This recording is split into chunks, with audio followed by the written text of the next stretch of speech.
Guys, nahihirapan talaga ako maghanap ng panregalo para sa mga boys kong office mates. Katulad sa mga girls, madali lang din silang regaluhan. Kaya after my long search dito sa TikTok ng product, nakakita ako nitong 16-in-1 repair tool na pwede kong ibigay sa kanila. Alam kong magagamit nila at very useful and handy for them. Kasi mga ate, yung mga office mates ko, pag meron kailangan i-repair, naghihiraman sila ng mga tools. So ayan, binilan ko na sila isa-isa. So I think this one yung Allen wrench, naririnig ko rin to lagi sa kanila, nanghihiraman sila. Ito yata yon, different sizes na rin. Tapos meron na rin tong screwdriver.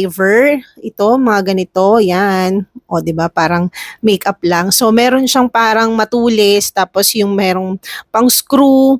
Tapos I think ito, this one is nilalagay siya dito para pang higpit na mga brakes, something like that. Tapos meron na rin siyang ganito na hindi ko maintindihan din kung paano yung purpose, pero I think useful din to sa mga bikers, sa mga nagmomotor, riders, and I think kapag may kotse din, kasi most of them naman may motor, may e-bike, at saka yung iba may car. So alam ko sa sarili ko na magagamit nila to and very useful sa kanila. Alam nyo na mga ate, hindi natin masasabi yung panahon kasi minsan biglang masisiraan sila sa daan or may kailangang i-repair on the way. So at least very handy to, pwede nilang dalhin araw-araw. Lifesaver din to mga ate, di ba? At least hindi na rin sila mahihirapan maghagilap ng mga tools kasi very handy nga siya, sobrang liit lang at kasyang-kasya sa mga bag nila.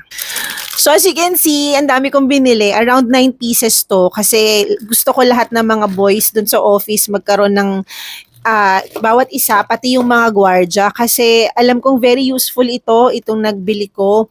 Kaya kayo mga ate, kung meron kayong kakilala or nahihirapan kayong maghanap ng pangregalo para sa mga kakilala nyong boys, riders, nag-e-bike, nagbabike, may dalang sasakyan, this is the perfect gift this coming Christmas for them. Mga ate, kapag meron pa akong time, hopefully, parang plano kong maglagay ng mga names nila dito, kahit yung sticker vinyl, para hindi rin sila magkapalit-palit kasi pare-parehos tong black.